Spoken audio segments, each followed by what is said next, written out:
दोस्तों, वक्त के दरिया में डूब मत जाना, वक्त के दरिया में डूब मत जाना। इतिहास लिखने आए हो घर से तो इतिहास लिखकर ही जाना, इतिहास लिखकर ही जाना। नमस्ते दोस्तों, जय हिंद। मैं पायल तंवर आप सभी का BACS एकेडमी के ऑनलाइन प्लेटफॉर्म पर स्वागत करती हूं। जैसा कि दोस्तों हमने साइंस की सीरीज को आगे बढ़ाते हुए कल जो देखा था वो देखा था हमने WBC के बारे में। तो देखिए दोस्तों, अगर आपको ये सीरीज और ये वीडियो और ये कंटेंट पसंद आ रहा हो तो ज़्यादा से ज़्यादा लाइक करें, शेयर करें, कमेंट करें और सब्सक्राइब करें। तो चलिए दोस्तों, इसी एनर्जी के साथ हम आगे की सीरीज को बढ़ाते हैं और हम रक्त में परिसंचरण तंत्र में RBC WBC के बाद में हम पढ़ना स्टार्ट करते हैं प्लेटलेट्स। तो देखिए दोस्तों, हम पढ़ चुके थे WBC के बारे में, हम WBC के बारे में पढ़ चुके थे, हम श्वेत रक्त कणिका के बारे में पढ़ चुके थे और अब हम स्टार्ट करने वाले हैं प्लेटलेट्स के बारे में। तो प्लेटलेट्स के बारे में देखते हैं हम कि प्लेटलेट्स को हिंदी में क्या कहेंगे। हम प्लेटलेट्स को हम हिंदी में क्या कहते हैं, तो हम कहते हैं इसको बिंबाणु, बिंबाणु। ठीक है, तो ये जो प्लेटलेट्स होती है, जो बिंबाणु होती है, ये एक प्रकार की कोशिका है जो रक्त में पाई जाती है। तो देखिए, ये रक्त में पाई जाने वाली एक कोशिका है। तो सबसे फर्स्ट पॉइंट आप प्लेटलेट्स के बारे में क्या बताएंगे? आप बताएंगे कि ये रक्त में पाई जाने वाली एक कोशिका है, एक ठोस कोशिका है, एक ठोस कोशिका है जो रक्त में ठोस भाग में पाया जाता है। ठीक है, ठोस रूप में पाया जाता है रक्त में। कौन? प्लेटलेट्स। ठीक है, चलिए अब देखिए नेक्स्ट आपसे क्या पूछा जाता है प्लेटलेट्स के बारे में। तो नेक्स्ट आपसे क्या पूछा जाता है, देखिए प्लेटलेट्स का वैज्ञानिक नाम क्या है?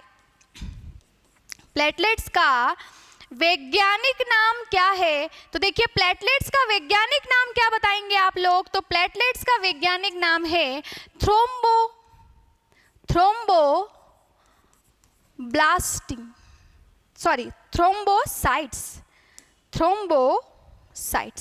तो आप बताएंगे थ्रोम्बोसाइट्स।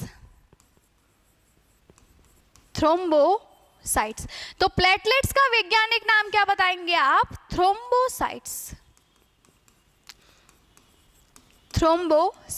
देखिए, थ्रोम्बो का मतलब प्लेटलेट समझ सकते हो, साइट्स का मतलब आप क्या समझ सकते हैं? कोशिका समझ सकते हैं।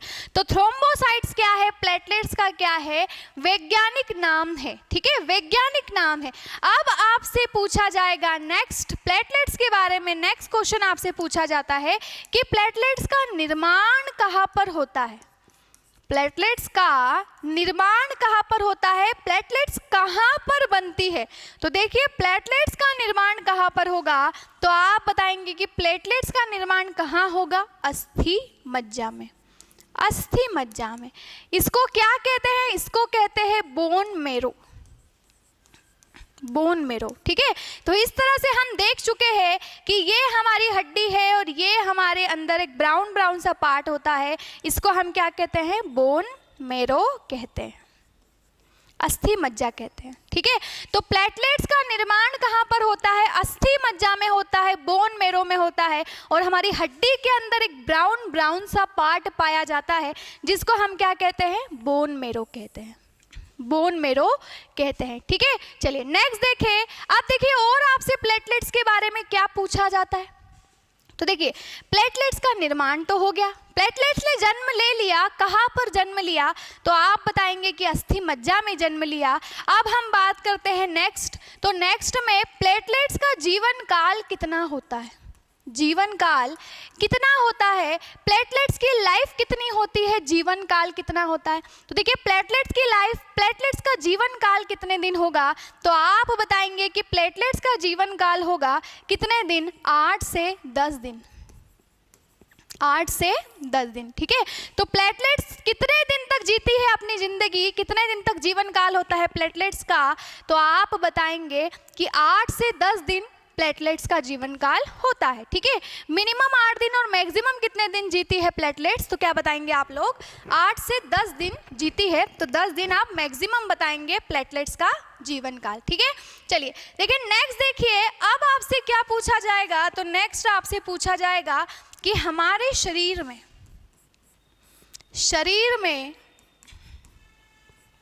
हमारे शरीर में प्लेटलेट्स, ठीक है, तो हमारे शरीर में प्लेटलेट्स कितनी पाई जाती है, हमारे शरीर में प्लेटलेट्स कितनी पाई जानी चाहिए, तो आप बताएंगे 4 से 5 लाख, 4 से 5 लाख पर 100 ml ऑफ हीमोग्लोबिन, पर 100 ml ऑफ हीमोग्लोबिन। तो देखिए मानव शरीर में कितनी प्लेटलेट्स पाई जानी चाहिए, 4 से 5 लाख पर 100 ml ऑफ हीमोग्लोबिन, इतनी प्लेटलेट्स शरीर में पाई जानी चाहिए। ठीक है, चलिए नेक्स्ट देखते हैं। अब देखिए आपसे क्या पूछा जाएगा कि देखिए प्लेटलेट्स जो है, तो प्लेटलेट्स ने जन्म ले लिया, अब देखिए प्लेटलेट्स ने जन्म ले लिया, देखिए इसको क्या कहते हैं, वैज्ञानिक नाम क्या है, थ्रोम्बोसाइट्स है। जन्म कहाँ लिया, तो क्या बताएंगे आप लोग, इसने निर्माण कहाँ पर हुआ, अस्थि मज्जा में हुआ। इसने अपना जीवन जिया, कितने दिन जिया, 8 से 10 दिन जिया। अब ये कितनी होती है शरीर में, 4 से 5 लाख पर 100 ml ऑफ ब्लड होता है। पर आपसे पूछा जाएगा कि इसकी मृत्यु कहाँ पर होती है, इसकी डेथ कहाँ पर होती है, ये कहाँ पर मरने के लिए जाती है। तो देखिए याद रखिएगा 2 जगह है, एक होती है स्प्लीन, स्प्लीन जिसे क्या कहते हैं हम, प्लीहा। ठीक है, प्लीहा, और ये कहाँ जाती है, तो ये और ब्लड में भी मरती है। ठीक है, ब्लड में, रक्त में। तो देखिए प्लेटलेट्स की मृत्यु कहाँ पर होती है, एक आप बताएंगे स्प्लीन में होती है, और कहाँ होती है, कुछ जो प्लीहा, कुछ प्लेटलेट्स कहाँ होती है, ये रक्त में भी मर जाती है। ठीक है, तो आप बताएंगे कि प्लेटलेट्स की मृत्यु कहाँ पर होगी, तो एक आप बताएंगे स्प्लीन, प्लीहा, और एक आप बताएंगे रक्त में होती है। ठीक है, तो प्लेटलेट्स की मृत्यु कहाँ होगी, स्प्लीन में होगी और रक्त में होगी, बताएंगे आप ब्लड में होगी। ठीक है, चलिए नेक्स्ट देखते हैं। अब आपसे क्या पूछा जाता है, प्लेटलेट्स के बारे में। ठीक है, तो प्लेटलेट्स के बारे में आपसे क्या पूछा जाएगा, तो देखिए जो प्लेटलेट्स होती है, अब देखिए जो आरबीसी होती है और एक होती है डब्ल्यूबीसी और एक होती है प्लेटलेट्स। ठीक है, तो देखिए आपको पता ही है वैसे कि आरबीसी जो होती है वो करोड़ों में होती है, आरबीसी करोड़ों में होती है। ठीक है, डब्ल्यूबीसी हजारों में होती है, कितने हजार, 8 से 10,000, और प्लेटलेट्स लाखों में होती है, प्लेटलेट्स लाखों में होती है। तो देखिए आपसे पूछा जाएगा आरबीसी, डब्ल्यूबीसी और प्लेटलेट्स का अनुपात बताइए, आरबीसी, डब्ल्यूबीसी और प्लेटलेट्स का अनुपात बताइए, रेशो बताइए। तो क्या रेशो बताएंगे आप लोग बताएंगे 600 अनुपात 1:40। ठीक है, 600 अनुपात 1:40 होता है अनुपात, किसमें, आरबीसी में, डब्ल्यूबीसी और प्लेटलेट्स में अनुपात कितना होता है, 600 अनुपात 1:40 का अनुपात होता है। ठीक है, चलिए उसके बाद में देखिए अगर आपसे पूछे कि मान लो आपसे पूछ लिया कि आरबीसी और प्लेटलेट्स का अनुपात बताइए, तो क्या बताएंगे आप, 600 अनुपात 40। ठीक है, अब क्या इसको भी सॉल्व कर सकते हैं क्या हम, हाँ तो इसको हम सॉल्व कर सकते हैं। तो ये क्या हो जाएगा, तो हम इसको लिख सकते हैं 15:1, इसको हम क्या लिख सकते हैं, 15:1। तो देखिए आरबीसी और प्लेटलेट्स का क्या अनुपात बताएंगे आप लोग, 15:1 के अनुपात में आरबीसी और डब्ल्यूबीसी होती है। मतलब कि आरबीसी जो होती है, ठीक है, वो क्या होती है, प्लेटलेट से 15 गुना होती है, प्लेटलेट से 15 गुना होती है क्या, आरबीसी। तो ये आरबीसी और प्लेटलेट्स का क्या बता दिया आपने, अनुपात बता दिया। ठीक है, उसके बाद में देखिए अगर आपसे पूछ लिया जाए कि आरबीसी और डब्ल्यूबीसी का अनुपात बताइए, आरबीसी और डब्ल्यूबीसी का अनुपात बताइए, तो क्या बताएंगे आप लोग, 600:1। ठीक है, 600:1, मतलब जो आरबीसी होती है वो डब्ल्यूबीसी से 600 गुना होती है। ठीक है, 600 गुना होती है। तो ये रेशो याद रखिएगा दोस्तों। देखिए ये पूछे गए प्रश्न है, आपसे पूछा जाता है कि आरबीसी और डब्ल्यूबीसी का अनुपात बताइए, तो कितना बताएंगे? 600 अनुपात 1 बताएंगे। अगर आपसे पूछे आरबीसी और प्लेटलेट्स का अनुपात बताइए तो क्या बताएंगे? 15 अनुपात 1 बताएंगे। ठीक है, पर अगर आपसे पूछ लिया जाए कि डब्ल्यूबीसी और प्लेटलेट्स का अनुपात बताइए, डब्ल्यूबीसी और प्लेटलेट्स का अनुपात बताइए, तो क्या बताएंगे आप लोग बताएंगे 1:40। ठीक है, 1:40 बताएंगे आप लोग, 1:40। तो देखिए ये हमने अनुपातों की बात की कि आरबीसी, डब्ल्यूबीसी, प्लेटलेट्स तीनों किस अनुपात में होती है, तो आप बताएंगे 600 अनुपात 1:40। अगर पूछे आरबीसी और प्लेटलेट्स किस अनुपात में होती है तो आप बताएंगे 600 अनुपात 40 को सॉल्व करेंगे तो आप क्या बताएंगे? 15 अनुपात 1।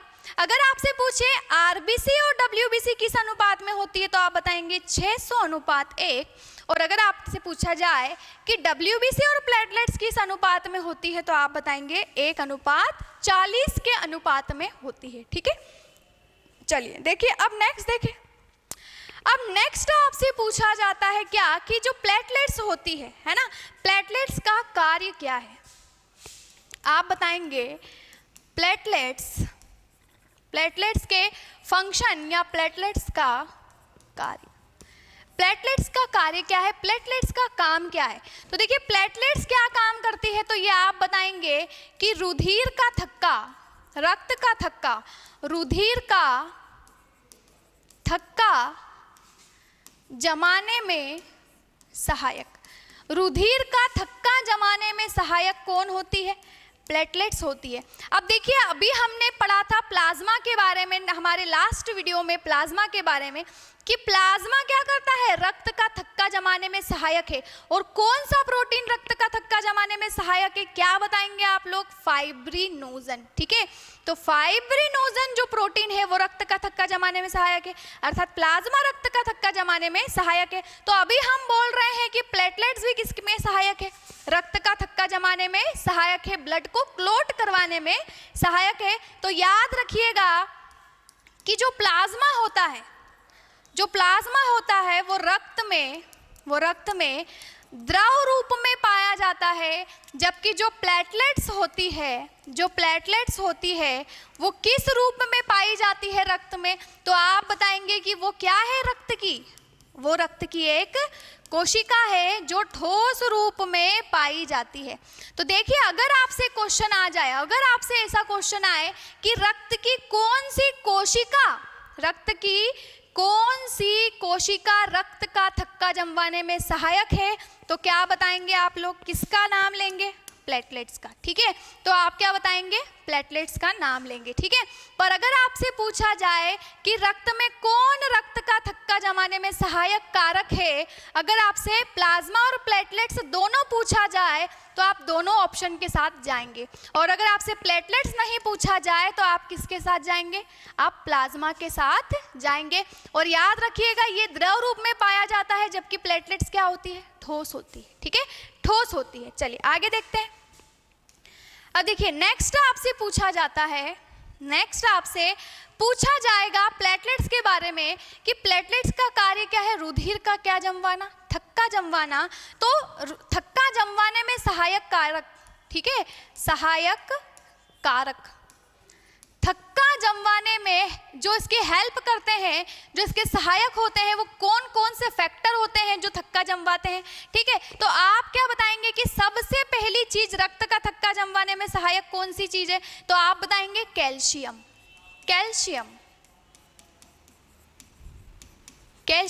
ठीक है, अब देखिए कैल्शियम जो होता है वो कहाँ से कैल्शियम लिया जाता है? तो देखिए आपको पता ही होगा वैसे कि कैल्शियम कहाँ कहाँ पर पाया जाता है हमारे शरीर में। तो कैल्शियम पाया जाता है कहाँ? रक्त में। ठीक है, रक्त में। और कहाँ पाया जाता है? हमारे बालों में। हमारे बालों में भी कैल्शियम पाया जाता है। और कहाँ पाया जाता है? तो आप कहाँ बताएंगे? हमारे नाखूनों में। हमारे नाखूनों में पाया जाता है। और कैल्शियम कहाँ पाया जाता है? तो कहाँ बताओगे आप लोग? हड्डियों में पाया जाता है। हड्डियों में पाया जाता है। ठीक है, और कहाँ पाया जाता है कैल्शियम? तो कहाँ बताओगे आप लोग? दांतों में। दांतों में, ठीक है। तो देखिए कैल्शियम कहाँ कहाँ पर पाया जाता है, रक्त में, बालों में, नाखूनों में, हड्डियों में और दांतों में। इन 5 जगहों पर कैल्शियम पाया जाता है। तो जो प्लेटलेट्स के लिए सहायक कारक है उसमें कैल्शियम चाहिए होता है। और ये कैल्शियम कहाँ का कैल्शियम लिया जाता है, तो आप बताएंगे रक्त का कैल्शियम, ठीक है। रक्त का कैल्शियम इसका सहायक कारक है। तो हम प्लेटलेट्स थक्का जमाने के लिए क्या यूज करती है, क्या सहायक होता है, कैल्शियम सहायक होता है। अब देखिए दूसरे नंबर पर क्या होगा, तो दूसरे नंबर पर कौन सहायक होगा, तो आप बताएंगे विटामिन के। विटामिन के, ये जो विटामिन के है, ये विटामिन ये कहाँ से लेती है, ये प्लेटलेट्स कहाँ से लेती है, तो आप बताएंगे ये विटामिन के कौन बनाता है, लीवर से, ठीक है। लीवर हमारा यकृत जो है वो विटामिन के बनाने का काम करता है, ठीक है।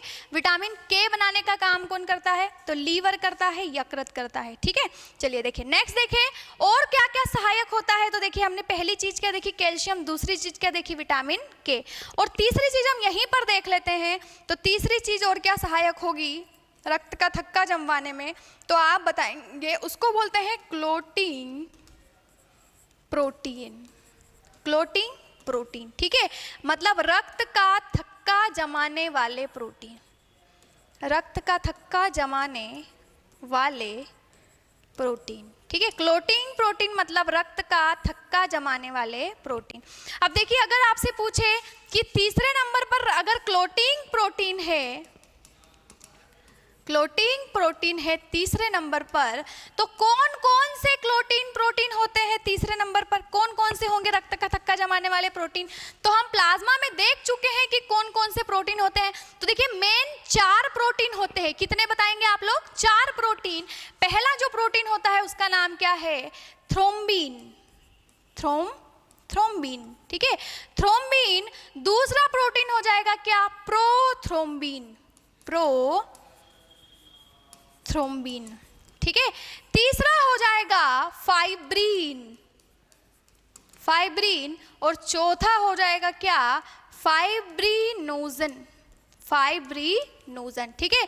तो कितने प्रोटीन सहायक होते हैं प्लेटलेट्स के रक्त का थक्का जमाने वाले, तो थ्रोम्बिन, प्रोथ्रोम्बिन, फाइब्रिन और फाइब्रिनोजन, ठीक है। फाइब्रिन और फाइब्रिनोजन बताएंगे आप लोग, ठीक है। चलिए तो देखिए प्लेटलेट्स क्या करती है, रक्त का थक्का जमवाने का काम करती है। प्लेटलेट्स रक्त का थक्का जमवाने का काम करती है। तो ये किस प्रकार से रक्त का थक्का जमाती है, ठीक है, किस प्रकार से रक्त का थक्का जमाती है। तो देखिए याद रखिएगा कि एक होता है कौन सा प्रोटीन, ट्रिप्टेज, ट्रिप्टेज प्रोटीन, ठीक है। एक होता है ट्रिप्टेज प्रोटीन और एक होता है कैल्शियम, जो कहाँ से लिया हमने, रक्त से लिया। जो ट्रिप्टेज प्रोटीन है वो ट्रिप्टेज प्रोटीन हो गया, वो भी रक्त में होता है। और एक क्या होता है कैल्शियम, जो कहाँ से लिया, जो रक्त से लिया, ठीक है। तो ट्रिप्टेज प्रोटीन और कैल्शियम ये किसके साथ मिलकर, ठीक है, तो ये किसके साथ मिलकर, तो आप बताएंगे किसके साथ, थ्रोम्बोप्लास्टिन के साथ, प्लास्टिन के साथ, ठीक है। तो देखिए ये थ्रोम्बोप्लास्टिन के साथ मिलकर ट्रिप्टेज प्रोटीन और कैल्शियम ये थ्रोम्बोप्लास्टिन के साथ मिलकर क्या बनाते हैं, तो ये क्या बनाते हैं, तो आप बताएंगे ये प्रोथ्रोम्बिन को किसमें कन्वर्ट करते हैं, थ्रोम्बिन में। तो आप बताएंगे कि यहाँ से प्रोथ्रोम्बिन, यहाँ से प्रोथ्रोम्बिन को किसमें कन्वर्ट किया, आप बताएंगे किसमें, थ्रोम्बिन में, ठीक है, थ्रोम्बिन में। तो यहाँ पर प्रोथ्रोम्बिन किसमें कन्वर्ट होता है, थ्रोम्बिन में कन्वर्ट होता है। किसकी सहायता से, ट्रिप्टेज प्रोटीन, कैल्शियम और थ्रोम्बिन ये क्या करते हैं, प्रोथ्रोम्बिन को किसमें कन्वर्ट कर देते हैं, थ्रोम्बिन में कन्वर्ट कर देते हैं, ठीक है। अब देखिए अब आपसे आगे पूछा जाता है कि जो थ्रोम्बिन होता है, जो थ्रोम्बिन होता है वो किसको, तो आप बताएंगे वो फाइब्रिनोजन, फाइब्रिनोजन किसकी उपस्थिति में, कैल्शियम की उपस्थिति में। तो थ्रोम्बिन जो होता है वो कैल्शियम की उपस्थिति में फाइब्रिनोजन को किसमें कन्वर्ट करता है, तो क्या बताएंगे आप लोग, फाइब्रिन में, फाइब्रिन में, ठीक है, फाइब्रिन में। तो यहाँ पर फाइब्रिन ओजन से क्या कन्वर्ट हुआ, फाइब्रिन कन्वर्ट हुआ, ठीक है, फाइब्रिन बना। और यही फाइब्रिन कहाँ पर जाकर जम जाता है, जहाँ पर मान लो यहाँ पर चोट लगी है और यहाँ से क्या निकल रहा है, तो यहाँ से रक्त निकल रहा है, ठीक है, और इस जगह पर चोट लगी है और यहाँ से रक्त निकल रहा है। तो क्या हुआ कि रक्त ने, ठीक है, रक्त ने किसको भेजा, तो रक्त ने पहले तो ट्रिप्टेस प्रोटीन, कैल्शियम और थ्रोम्बोप्लास्टिन से प्रोथ्रोम्बिन को किस में कन्वर्ट कराया, थ्रोम्बिन में कन्वर्ट कराया। अब जो ये थ्रोम्बिन है ये कैल्शियम की उपस्थिति में फाइब्रिन ओजन को किस में एक्टिवेट करेगी, फाइब्रिन में एक्टिवेट करेगी। और ये जो फाइब्रिन है ये फाइब्रिन आएगा और ये जो फाइब्रिन है ये फाइब्रिन आकर यहाँ पर जम जाएगा, एक जाल बना देगा, एक नेट बना देगा, ठीक है, एक जाल बना देगा, एक नेट बना देगा। और ये जो नेट है, ये जो जाल है, यहाँ से जो रक्त है ये बाहर नहीं आ पाएगा, यहाँ से रक्त बाहर नहीं आ पाएगा। एक जेली जैसी, एक जाल जैसी संरचना बन जाएगी, किसकी, फाइब्रिन प्रोटीन की, और यहाँ से रक्त बाहर नहीं आ पाएगा, ठीक है। और इसको कहते हैं कि क्या जम गया है, रक्त का थक्का जम गया है, ठीक है। तो यहाँ से क्या जम गया, रक्त का थक्का जम गया और रक्त जो है वो बाहर नहीं आ पाएगा। 2-4 मिनट तक रक्त निकलेगा, फिर निकलना क्या हो जाएगा, बंद हो जाएगा, ठीक है। तो इसी तरह से क्या जमता है, रक्त का थक्का जमता है, ठीक है। चलिए, तो रक्त का थक्का जमाने में सहायक कौन सी कोशिकाएं होती है, क्या बताएंगे आप लोग, प्लेटलेट्स होती है, ठीक है। पर अगर आपसे पूछे कि रक्त का थक्का जमवाने में सहायक कारक कौन सा होता है, तो आप बताएंगे प्लाज्मा भी हो सकता है और प्लेटलेट्स भी हो सकती है, ठीक है। चलिए अब हम आगे पढ़ते हैं। तो देखिए यहाँ पर प्लेटलेट्स के काम क्या होगा, रक्त का क्या जमवाना, थक्का जमवाना। पर अगर मान लो, ठीक है, मान लो कि हमारे शरीर में प्लेटलेट्स की क्या हो गई, कमी हो गई, ठीक है, हमारे शरीर में क्या हो गई, प्लेटलेट्स की कमी हो गई। अर्थात हमारे शरीर में जो है प्लेटलेट्स की कमी की वजह से क्या होने लग जाएगा, रक्त का थक्का जमने नहीं लगेगा, नहीं लगेगा रक्त का थक्का जमना। अच्छा, मैंने आपको बताया था कि चोट लगने पर रक्त का थक्का कौन सा प्रोटीन जमाता है, तो आप बताएंगे फाइब्रिनोजन प्रोटीन, ठीक है। पर हमारे शरीर के अंदर रक्त का थक्का जम नहीं पाता, उसके लिए कौन सा प्रोटीन होता है, क्या बताएंगे आप लोग, हिपेरिन, हिपेरिन, ठीक है। शरीर के अंदर रक्त का थक्का जमने से रोकता है कौन, हिपेरिन, है ना। तो शरीर के अंदर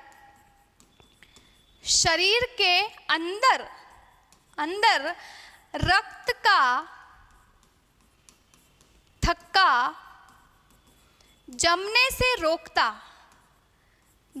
से रोकना, ठीक है, रोकना, ये किसका काम होता है, शरीर के अंदर रक्त का थक्का जमने से रोकने का। तो क्या बताएंगे आप लोग, heparin, heparin protein, heparin protein. ये जो हिपेरिन प्रोटीन है ये शरीर के अंदर रक्त का थक्का जमने से रोकता है। अब देखिए आपसे एग्जाम में क्वेश्चन पूछा गया था कि अगर शरीर में हिपेरिन की कमी हो जाए, हिपेरिन की कमी हो जाए, ठीक है, अगर शरीर में हिपेरिन की कमी हो जाए तो ये तो शरीर के अंदर रक्त का थक्का जमने से रोकता है, और अगर इसी की कमी हो गई तो क्या होने लगेगा, तो आप बताएंगे, क्या बताएंगे आप लोग, कि शरीर में रक्त का थक्का जमने लगेगा, शरीर में थक्का जमने लगेगा, जमने लगेगा, ठीक है। तो देखिए अगर शरीर में रक्त का थक्का जमने लग गया तो हार्ट अटैक जैसी समस्याएं होने लग जाएगी, brain stroke, brain tumour, brain haemorrhage जैसी समस्या उत्पन्न होने लग जाएगी। तो शरीर में रक्त का थक्का जमना नहीं चाहिए, चोट लगने पर ही जमना चाहिए। तो जब हिपेरिन की कमी हो जाती है तो शरीर में रक्त का थक्का जमने लग जाता है, और ऐसी कंडीशन में हम किसके पास जाते हैं, हम जाते हैं किसके पास, हम जाते हैं डॉक्टर के पास, ठीक है, हम जाते हैं डॉक्टर के पास जाते हैं हम, और डॉक्टर फिर क्या करता है, तो हमको देता है क्या, हिपेरिन, हमको देता है कौन सी हिपेरिन, आप बताएंगे आर्टिफिशियल हिपेरिन, आर्टिफिशियल हिपेरिन, ठीक है। आर्टिफिशियल हिपेरिन मतलब क्या कहेंगे हम, कृत्रिम हिपेरिन, कृत्रिम हिपेरिन, ठीक है। और जो आर्टिफिशियल